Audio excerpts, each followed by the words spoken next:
Subscribe करे खातिर लाल button दबाई और भोजपुरी के ताजा अपडेट पहले पावे खातिर घंटी वाला बटन दबाई।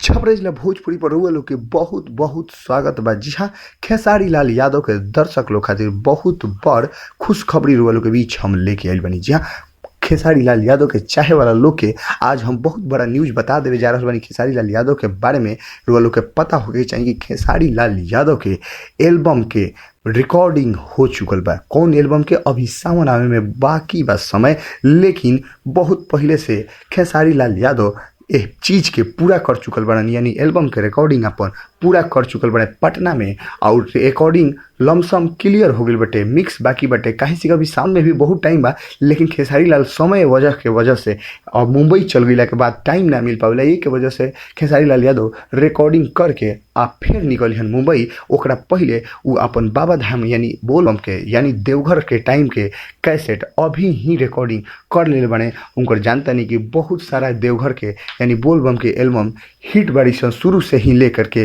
जैसे पिया ड्राइवर हो, धक धक करता करेज, ए टाइप के भोला जी के झंडा सारी दुनिया में फहरी, इस टाइप के हर एल्बम उनकर सावन में जबरदस्त तरीका से हिट हो गया। और सही खेसारी लाल यादव अब की भी जबरदस्त गाना, एक गाना जौन की एल्बम में पिरोले बरन, जौन की बहुत रुआ लोग के अच्छा लगी, बहुत कंट्रिय लगी। शंकर सिंह के म्यूजिक के साथ ये गाना रुआ लोग के मार्केट में जाई, ओकर पवन पांडे लेखनी के लिए बने गाना के रुआ लोग के बीच जब जाई तो रुआ लोग सुने तो दिल गदगद हो जाई। काहे से कि हमेशा के तरह खेसारी लाल कुछ नया करे के कोशिश एल्बम में कैले बने। सावन में जितना कांवड़िया बंधु लोग बा लोग वो लोग खातिर झुमावे खातिर, वो लोग के नचावे खातिर गाना हमेशा तैयार करत रहले। तो रुआ लोग के इंतजार रही एल्बम के। तब तक रुआ लोग हमनी के लाल वाला बटन दबा के सब्सक्राइब करी अपन चैनल छपरा जिला भोजपुरी और घंटी वाला बटन दबा के सबसे तेज अपडेट पाई।